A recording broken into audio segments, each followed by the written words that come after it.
अस्सलाम वालेकुम, आप देख रहे हैं प्रोग्राम हकीकत क्या है। मैं हूं सोनिया सत्ती। पाकिस्तान तहरीक इंसाफ की मुश्किलात, सियासी और कानूनी मुश्किलात हर गुजरते दिन के साथ बढ़ती जा रही हैं। चेयरमैन, वाइस चेयरमैन समेत जो पार्टी की तमाम मरकजी क़यादत है वो इस वक्त जेलों में मौजूद है और इसके साथ साथ नाजरीन पार्टी जो है वो मुख्तलिफ ग्रुप्स में तकसीम हो चुकी है। मुश्किल इस तमाम तर सिचुएशन के अंदर खबरें ये चल रही थी कि इस मुश्किल सिचुएशन से निकलने के लिए किसी सतह पर कोई मुज़ाकरात हो रहे हैं, कोई डील की खबरें भी गर्दिश कर रही थी, जिसकी आज सख्ती से तरदीद की गई है पाकिस्तान तहरीक इंसाफ की जानिब से। बल्कि खान साहब की जो चेयरमैन पीटीआई की बहन है अलीमा खान साहिबा, उन्होंने इमरान खान साहब से चेयरमैन पीटीआई से मुलाकात के बाद जो है वो मीडिया टॉक की, जिसमें उन्होंने एक तो ये कहा कि किसी किस्म की कोई डील नहीं हो रही, बल्कि वो तो ये कह रही थी कि खान साहब को तो ये बात पता भी नहीं, हमसे उनको पता चली। दूसरा अहम बयान उनकी जानिब से दिया गया कि चेयरमैन पीटीआई जो हैं वो आरिफ अलवी साहब जो सदर पाकिस्तान है उनके आईनी किरदार से बहुत मायूस हैं कि 90 दिन में मुल्क में इंतखाबात वो नहीं करा सके।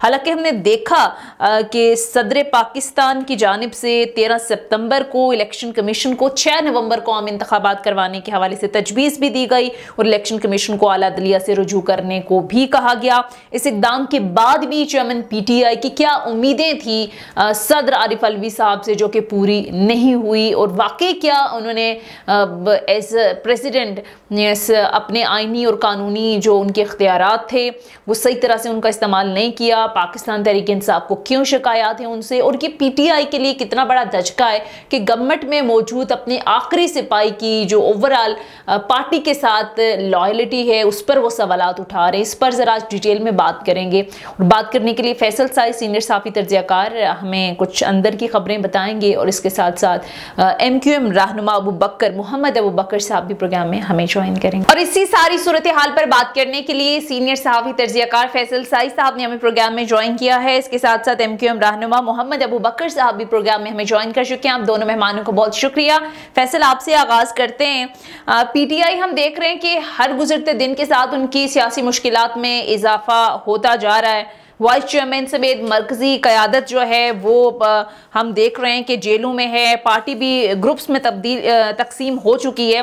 लेकिन इस मुश्किल वक्त से निकलने के लिए पिछले कुछ अरसे से हम डील की खबरें सुन रहे थे, डील और ढील की, जिसकी आज सख्ती से तरदीद की गई है चेयरमैन पीटीआई की हमशीरा अलीमा साहिबा जो हैं उनकी तरफ से। तो आपको लगता है कि ऐसा ये डील और ढील की जो खबरें पिछले कुछ अरसे से चल रही थी उनमें कोई सदाकत नहीं थी? कैसे देखते हैं तमाम तर सूरत हाल को आप? सोनिया, अगर डील की बात करें, कोई डील हुई होती तो आपको भी नजर आ जाती, मुझे भी नजर आ जाती और तमाम पाकिस्तानियों को नजर आ जाती। उसकी वजह ये कि जिस तरह जो ट्रायल हो रहा है साइफर केस का वो जेल में हो रहा है। अटक से फिर अडयाला जेल खान साहब को जो है वो मुंतकिल किया गया। यूँ लगता है कि खान साहब जो है ना वो कोई बात मान नहीं रहे या मानना चाह नहीं रहे और वो अपनी बात पे अड़े हुए हैं, जिसकी वजह से उनकी एक झलक भी जो है वो नहीं दिखाई जा रही। शायद ये ख्याल किया जा रहा है कि अगर उनकी कोई झलक नजर आ गई तो दोबारा वो पीटीआई का जो एक नैरेटिव बनाया गया कि शायद पीटीआई जो है वो खत्म हो चुकी है और अब उसको कोई जानने वाला या उसका नाम लेने वाला नहीं है, तो उसको दबाने को और उसको सच साबित करने के लिए अब जेल में ही ट्रायल को साइफर का किया जा रहा है। जैसे कि आप भी बातें सुन रही थी, खबरें गर्दिश कर रही थी कि शायद कोई डील होने जा रही है, लेकिन चेयरमैन पीटीआई की आज हमशीरा अलीमा खान ने वाज़ेह तौर पे कह दी कि किसी किस्म की कोई डील नहीं होनी जा रही, ना ही हमने करनी है। चेयरमैन पीटीआई अपने मौक़िफ़ पे डटे हुए हैं। अब ये जो मामला है, जो डटे रहना यकीनन उनका सियासी जो कैरियर है, सियासी जो उनकी लाइफ है डिस्टर्ब उसको तो कर रहे हैं, लेकिन मेरा नहीं ख्याल कि ये ज्यादा अरसे तक ये चीजें चल सकती हैं। आखिर कोई ना कोई बात करनी पड़ेगी, बात के जरिए कोई हल निकालना पड़ेगा। लेकिन फिलहाल वो जो डील वाली बातें है ना, आज के अलीमा खान के बयान के बाद मेरा ख्याल है वो नैरेटिव या वो बात भी ना बिल्कुल दम तोड़ चुकी है। ठीक है, अबू बकर साहब, मोहम्मद अबू बकर रहनुमा MQM भी हमें ज्वाइन किया, उन्होंने बहुत शुक्रिया सर आपके वक्त का भी। अबू बकर साहब, कैसे देखते हैं आप पीटीआई की सियासी मुश्किलात आपके सामने है, गो के उनका अपना किया धरा है, 9 मई को जो कुछ भी हुआ रियासत मुखालिफ जिस अंदाज में एक नैरेटिव सामने आया, लेकिन अब देख रहे हैं कि वाइस चेयरमैन मरकजी क़यादत सभी के सभी जेलों में हैं, गिरफ्तारियां हो रही हैं। सर MQM का क्या स्टांस है? आपको लगता है कि अगर इलेक्शन होते हैं तो तो लेवल प्लेइंग फील्ड तमाम जमातों को बराबर मिलनी चाहिए बाशमूल पाकिस्तान तहरीक इंसाफ, या आपको लगता है कि जो उन्होंने किया अब इलेक्शन में जिस अंदाज में अब रियासत मुखालिफ बयानिया रहा, अब लेवल प्लेइंग फील्ड के हक में हैं आप या PTI के हवाले से? देखिए, सियासी जमातों का तो सियासी तौर पे हर जगह मकसद जो काम होता है और जो सियासी जमातें सियासत में होती हैं, लेकिन सियासी जमात होना एक अलग चीज़ है और सियासी जमात के लिबादे में फिर इस तरह का अमल करना जो आप लोगों ने और हम लोगों ने 9 मई को देखा, जो एक पाकिस्तानी तस्वुर भी नहीं कर सकता था जो कुछ हुआ पाकिस्तान की तारीख में। बहुत सारी नशेबो फराज आए सियासत के अंदर, यहाँ पे मकसद एक लीडर हैंग भी हुआ और माशाल्लाह अभी लगता रहा है यहाँ पे सियासी जमातों ने तहरीकें भी चलाई हैं, कौमी इत्तेहाद की तहरीक चली, बहुत कुछ हुआ, लेकिन हमने अपने सियासी जिंदगी में इस किस्म का अमल नहीं देखा कि ऐसे फौजी इंस्टॉलेशन के ऊपर ऐसे यादगारों पे, शोधाओं के यादगारों पे जिस तरह से किया गया इसका तस्वुर नहीं कर सकता था। चूंकि ये मामला अंडर ट्रायल है और सब जुडिश है, तो ये तो अदालतें जो फैसला करेंगी और उसके बाद ही देखा जाएगा कि अदालतों की तरफ से क्या फैसला आता है, और अदालतों के फैसले पे और इलेक्शन कमीशन में भी केसेस चल रहे हैं, तो वो देखते हैं कि इलेक्शन कमीशन में केस लगा हुआ है उसमें क्या चीजें आती हैं, तो जो कानून के मुताबिक जो चीजें होंगी उसको ही देखा जाएगा और उसी पे ही फॉलो किया जाएगा। बाकी जहाँ तक बात है लेवल प्लेइंग फील्ड के, तो हर सियासी जमात को मिलना चाहिए। हमारे मुल्क में माजी में इस किस्म की खामियां नहीं है, मैं समझता हूँ कि उन खामियों को दूर होनी चाहिए और इलेक्शन जो एक आईनी तरीका था और वो MQM का स्टांस था कि MQM 90 दिन के अंदर MQM भी चाहती थी कि इलेक्शन हो जाए, लेकिन डिलिमिटेशन का जो मामला था सेंसस के बाद वो जरूरी था, सेंसस का होना भी जरूरी था और सेंसस के बाद ये आईनी तकाजा था कि डिलिमिटेशन हो जाए, तो डिलिमिटेशन की डेट भी दे दी है। अब अगर महीना 15 दिन 20 दिन या 2 महीना अगर आगे पीछे होता है तो उससे कोई फर्क नहीं पड़ता। बहुत सी सारी जमातें इसके ऊपर बहुत ज्यादा जोर शोर से आवाज उठा रही है कि 90 दिन में क्यों नहीं कराया गया। हमने तो इलेक्शन कमीशन को नहीं कहा था कि आप 90 दिन में ना कराएं, बिल्कुल करा देते अगर उनका होमवर्क होता और अगर वो डिलिमिटेशन 90 दिन के अंदर कर सकते थे और अगर करना चाहते तो कर लेते, लेकिन एक चीज नहीं हो सकता, इतनी परिस्थिति नहीं थी, तो अगर 1-2 महीना। ठीक है, इस पर मैं आती हूँ अब अबू बकर साहब, लेकिन फैसल मैं आपकी तरफ आऊंगी। आज अलीमा खान साहिबा ने एक और बात की है, उन्होंने कहा कि चेयरमैन PTI जेल में सदर आरिफ अलवी के आईनी किरदार से बहुत मायूस हैं और वजह वो ये बता रहे हैं कि 90 दिन में मुल्क में इंतखाबात के हवाले से उन्होंने कोई डेट नहीं दी, उनका किरदार उस तरह से नहीं रहा, कौम को जो उम्मीदें थी उनसे वो पूरी नहीं की उन्होंने। तो आपको वाकई ऐसा लगता है कि पार्टी की मुश्किल वक्त में आरिफ अलवी साहब ने मदद नहीं की या आईनी अपना रोल प्ले नहीं किया? देखिए सोनिया, आरिफ अलवी साहब PTI के तो उनसे ताल्लुक है, लेकिन वो पूरे पाकिस्तान के सदर हैं। जाहिर है उन्होंने बहुत सारे मामलात को देखना होता है।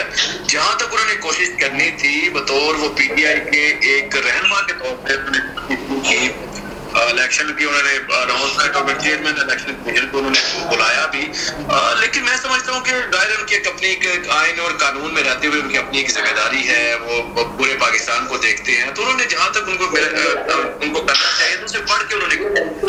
अब PTI को उनसे क्या तवक्कुआ थी, क्या उनके अपने उनके टारगेट से वो पूरे हुए, तो यकीनन उनको मायूस हुए। मैं नहीं समझता कि उनके कोई बात पे उनकी कोई किसी नीयत पे शक करना जो सदर पाकिस्तान की ये गलत बात है। अलीमा खान आपको पता है बहुत सारे मामले बता रही है, नई नई दरखास्तें भी दे रही हैं, शायद बहुत सारे नए नए शोशे भी छोड़े जा रहे हैं कि जेल में PTI की जान को खतरा है, वहाँ पे जेल में उनके साथ गैर इंसानी सलूक भी किया जा रहा है। अब हकीकत क्या है ये तो अल्लाह जानता है, तो यहाँ जेल हुकाम न जानते हैं, लेकिन मैं समझता हूँ कि ये एक सदर पाकिस्तान को बिला वजह तनकीद का निशाना बनाना, ये मैं इस अमल को तो बिल्कुल भी दुरुस्त नहीं करता। ठीक है, अच्छा अबू बकर साहब, जो PTI है वो तो हुकूमत में मौजूद अपने आखिरी सियासी सिपाही जो हैं उनसे बड़ी मायूसी का इजहार कर रही है, तो आप सदर आरिफ अलवी के ओवरऑल आईनी जो उनका रोल है उससे आप सेटिस्फाइड हैं, मुतमईन हैं कि जो आरिफ अलवी साहब कर रहे हैं वो आइन और कानून के दायरे में रहकर कर रहे हैं, क्योंकि उनकी अपनी जमात तो मुतमईन नहीं है उनसे? देखिए, ये तो अब उनका आरिफ अलवी साहब जो कि सदर है मुल्क पाकिस्तान के और PTI के भी वो ओहदेदार रहे हैं। तो ये तो अब उनका इंटरनल मामला है, वो कहाँ तक चीजों को समझ सकते हैं। एक तरफ पार्टी और एक तरफ मुल्क है, तो वो जाहिर सी बात है कोई छोटे मनसब में नहीं है। पाकिस्तान के 24 करोड़ अवाम का मुल्क है और उसके सदर है, तो जाहिर सी बात है कि वो तमाम चीजों को देख रहे होंगे और उनके नजदीक पाकिस्तान इस वक्त पाकिस्तान की तरक्की और पाकिस्तान की खुशहाली और पाकिस्तान जिस बुहरान का शिकार है उसको निकालने के हवाले से जाहिर सी बात है कि वो सोच रहे होंगे। तो मैं समझता हूँ कि बहैसियत सदर पाकिस्तान के मुफाद में जो कुछ होगा वो वही करेंगे। ठीक है। अच्छा फैसल, अब मुस्लिम लीग नून काफ़ी एक्टिव लग रही है, मुख्तलिफ शोज़ भी हो रहे हैं। शहबाज शरीफ साहब ने भी आज खिताब किया, लंदन में खाकान अब्बासी साहब भी मौजूद हैं। उनके हवाले से तो एक अलग खबरें आ रही हैं कि शायद वो पार्टी से अलग हो रहे हैं, अपनी एक जमात लेकर आ रहे हैं। लेकिन नवाज शरीफ साहब की वापसी के हवाले से आप सिचुएशन क्या देख रहे हैं? आपको लगता है अटल है फैसला, और अगर वो वापस आते हैं तो उनका जिस अंदाज में दावे किए जा रहे हैं कि बड़ा मिसाली एक इस्तकबाल होगा, मीनार पाकिस्तान में बहुत बड़ा क्राउड जमा होगा, आलिया जो मरियम नवाज साहिबा ने जलसा किया शादरा में, इसको तनाजुर में देखते हुए क्या लगता है आपको उनकी वापसी मुमकिन है? और अगर होती है तो तवक्कुआत के मुताबिक लोग होंगे? सोनिया, ग्राउंड रियलिटीज की बात करें ना, तो अगर तोको की जा रही है कि बहुत बड़ी गैदरिंग होगी, बहुत बड़ा इस्तकबाल होगा, तो जाहिर है तमाम पाकिस्तान में नॉन लीगी जितने भी हैं, जितने रहनुमा हैं, वो यूनियन कौंसिल लेवल पे हैं या किसी भी सतह पे रहें, ड्यूटियों की बड़ी शर्त लगाई गई। और ये बहुत बड़ा चैलेंज है कि जब मियाँ साहब आएंगे एक बड़ा इस्तकबाल होगा, ताकि पूरे मुल्क को एक मैसेज जाए कि मियाँ साहब के जाने वाले अब भी मौजूद हैं। लेकिन ग्राउंड रियलिटी ये है कि जिस तरह महंगाई में की चक्की में लोग फंस रहे हैं और लोग अब उनकी अपनी बहुत सारी जरूरियात है, उन्होंने अपने बच्चों का पेट पालने के लिए वो देख रहे हैं कि हमने उस तरफ जाना है या हमने इस्तकबाल की तरफ जाना है। तो इस्तकबाल वाला जो मामला है बहुत एक बड़ा चैलेंज है। दूसरी आपने बात की मियाँ साहब आते हैं या नहीं आते, तो 1 महीना पहले जैसे कि मैं भी मियाँ साहब से मिलने लंदन गया था, तो उस वक्त उनका कोई इरादा नहीं था पाकिस्तान जाने का। अब किन कंडीशन पे, किन टर्म्स एंड कंडीशन पे उनको कायल किया गया है, और जैसे आप जानते हैं कि मरियम नवाज और शहबाज शरीफ साहब उनसे मिलके आते हैं, दूसरे रोज फिर वो वापस चले जाते हैं। तो अब क्या उनको खदशात हैं, क्या उनकी जो तवक्कुआत हैं, जो उनकी डिमांड्स हैं, वो पूरी हुई है या नहीं हुई? अभी बिल्कुल आप कह सकते हैं कि डबल माइंडेड गेम चल रही है, आते हैं नहीं आते, आना है नहीं आना, तो अभी उसी सूरत हाल से वो निकल नहीं पा रहे। तो मेरा नहीं ख्याल कि मियाँ साहब की कोई 100% कंफर्मेशन है कि वो 21 अक्टूबर को जा रहे हैं। जैसे कल आपने भी सुना, हमने भी सुना, टिकट भी कटवा ली है। अब टिकट कटवा ली है, आते भी हैं या नहीं, देख रहे हैं कि उनका इस्तकबाल किस लेवल पे होगा। बहुत बड़ा चैलेंज है। जिस तरह नवाज साहिबा का जलसा हुआ है, तो जिससे तवक्को की जा रही थी कि बहुत बड़ी गैदरिंग होगी, उस तरह वो गैदरिंग नहीं कर पाई। तो अब ये देख रहे हैं कि अब इतनी बड़ा जो क्राउड है, इतने ज्यादा लोगों को इकट्ठा करना उनके बस में बात है, बस में रहा है या नहीं रहा, बहुत बड़ा और मुश्किल चैलेंज है। तो मेरा ख्याल है मियां साहब अभी भी कोई डबल माइंडेड ही मुझे लग रहे हैं कि ठीक है, पाकिस्तान जाए ना जाए, उसी तजब्जुब का शिकार मुझे दिखा। अबू बकर साहब, वैसे तो ये मुस्लिम लीग नून का जाहिर है अपना इंटरनल मामला है, लेकिन आपको क्या लगता है ओवरऑल अगर देखें नवाज शरीफ साहब पर केसेस के हवाले से फिर बड़ी ढील की खबरें सामने आती रही, फिर जिस अंदाज में एक बयानिया बनाने की कोशिश की गई नवाज शरीफ साहब की जानिब से, साबिक जो आर्मी चीफ हैं उनका नाम लेकर, फिर सिटिंग जजेस का नाम लेकर उनका एहतसाब होगा, फिर खबरें आई कि वो इस बयानिए से पीछे हट गए। मरियम नवाज और शहबाज शरीफ साहब ने उन्हें कायल किए कि इस बयानिए के साथ आप आगे नहीं जा सकते। तो आपको लगता है कि लीगली कोई उनके लिए मुश्किलात हैं, या अगर वो आते हैं पाकिस्तान तो उनके लिए ऐसे उस तरह की कोई मुश्किलात नहीं होंगी? देखें, जहाँ तक इस्तकबाल का है, हर सियासी जमात का इस्तकाफ होता है, लेकिन माजी की तारीख को अगर देखा जाए तो कोई बहुत काबिल रश्क नहीं है। मियाँ साहब पहले भी जिला वतनी में थे और जब आए तो वो उस तरह से उनका इस्तकबाल जिस तरह से शायर निशान तरीके से और जितनी बड़ी जमात थी जिस तरह से होना चाहिए था वो नहीं हो सका। लेने वाले हैं उसमें मियाँ साहब खुद नहीं है जो हार्ड लाइन लेते हैं, जबकि मियाँ शहबाज शरीफ जो है वो थोड़ा सा करते हैं। अब उसमें जो अभी पिछले दिनों बयानी आ गया था और उसमें उन्होंने अदारों के हवाले से जो नाम लिए थे, तो जाहिर सी बात है कि फिर एक नया पंडोरा बॉक्स खुलता, तो कहीं ना कहीं कि भाई इस तरह तरह के मौजूदा जो पाकिस्तान की सूरत हाल है, पहले ही बहुत ज्यादा यहाँ पे पोलराइजेशन है, सियासी तौर पे, माशी तौर पे बहुत सारी चीजें बेहतर करने की इस वक्त कोशिश की जा रही है अदारों की जानिब से भी, और निगरान गवर्नमेंट भी बहुत से स्टेप्स ऐसे ले रही हैं जो कि मुंतखब हुकूमत को लेना चाहिए था। जैसे अभी बहुत सी चीजें ऐसी हुई हैं, आपने कल जो आर्मी चीफ साहब से मुलाकात हुई है और उसमें जो निगरान गवर्नमेंट के साथ बैठ के आर्मी चीफ साहब नजरसानी की जाए और देखा जाए और उस पर सख्ती की जाए, तो ये चीजें माजी में भी की जाती, तो बहुत सी चीजें जो बहुत खराबी की तरफ चली गई है, शायद उसमें इतनी शिद्दत नहीं होती खराबी में, लेकिन ये बात वैसे आपकी बिल्कुल दुरुस्त है अबू बकर साहब जी, ये बात आपकी ठीक है कि जिस अंदाज में हमने देखा कि निगरान गवर्नमेंट की जानिब से एक्शन लिया गया है, माफियाज के ऊपर क्रैकडाउन किया गया, ये 75 साल पहले हो जाना चाहिए था। अगर हो जाता तो सूरत हाल इस नहज पर नहीं होती। आपको क्या लगता है सियासी जमातें कितना कसूरवार हैं इस सारे मामलात को लेकर? माफियाज के ऊपर हर जमात कहती रही है कि भाई ये तो माफिया हैं। खान साहब की जब गवर्नमेंट थी, टैक्स नेट में लोगों को लाने की बात आती तो वो गवर्नमेंट के लोग टीवी पे आके बताते कि भाई ये पूरा एक माफिया है जो गवर्नमेंट के खिलाफ खड़ा हो जाता है। अब आपको लगता है कि जो ऑपरेशन या क्रैकडाउन स्टार्ट हो रहा है उसका अमली तौर पर भी फायदा होगा, लॉन्ग टर्म फायदा होगा इसका? देखिए, इस मुल्क में माजी में दो बड़ी हुकूमतें, जमातें हुकूमत में आती रही हैं और बदकिस्मती से हमारे मुल्क का सियासी निज़ाम अब तक उस जागीरदाराना और वडेराना सोच से बाहर नहीं निकल सका और इलेक्टर्स की एक है जो आज भी जिस तरफ जाती है वो वही हुकूमत में आ जाते हैं। माजी में आपने देखा होगा कि पीटीआई भी 2 मरतबा इलेक्शन लड़ी लेकिन वो कामयाब नहीं हुई। जब इनके पास इलेक्टेबल्स आए और उसके बाद फिर इनको कामयाबी मिली या दिलवाई गई। लेकिन इसमें जो इलेक्टेबल्स होते हैं जो जागीरदार तबके से ताल्लुक रखते हैं, और अब तो इसके ये था कि वो रूरल एरियाज के जागीरदार थे, वडेरे थे, अब तो असेंबलियों में आपने देखा होगा शहरी इलाके के भी बड़े बड़े सनतकार इसमें शामिल हो गए। तो ये हकीकत है कि फिर वहां पे कंप्रोमाइज करनी पड़ती है सियासी जमातों, ठीक है, वो मजबूर होते हैं कंप्रोमाइज करने पे।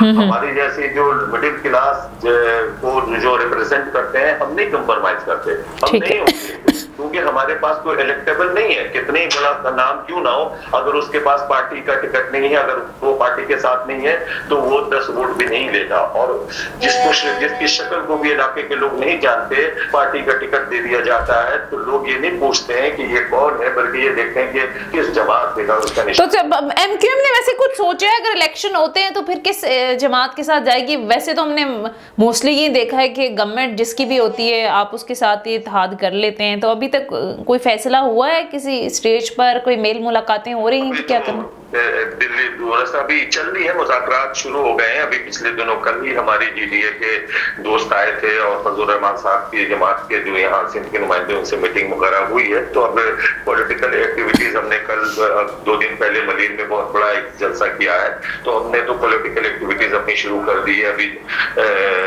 15 तारीख को और न्यू टाउन में हमारा जलसा हो रहा है। तो हमारी पॉलिटिकल जहाँ तक है बात आपने की कि हुकूमत का हिस्सा दे कि कोई भी सियासत के मैदान में अगर कदम रखता है और सियासत करता है तो वो सियासत का मकसद ये होता है कि वो सियासत में आने के बाद, कामयाबी से होने के बाद, जीतने के बाद, असेंबलियों में पहुंचने के बाद वो अपने लोगों के मसले मसाइल हल करें। हमारे यहाँ एक बदनसीबी से ये भी सिस्टम है कि अगर कोई अपोजिशन में है तो उसको 2 रुपए भी उसको नहीं दिए जाएंगे। ठीक है, पॉइंट टेकन। बैल वक्त खत्म हो गया सर, बहुत बहुत शुक्रिया, बहुत बहुत शुक्रिया। एमक्यूएम के सीनियर रहनुमा मोहम्मद अबू बकर साहब प्रोग्राम में हमारे साथ मौजूद थे और सीनियर साफी तर्जयाकार फैसल साई साहब ने भी प्रोग्राम में ज्वाइन किया। आप दोनों मेहमानों को बहुत शुक्रिया। ये था हमारा आज का प्रोग्राम। फीडबैक जरूर दीजिएगा। अगले प्रोग्राम तक इजाजत दीजिए। खुदा हाफिज।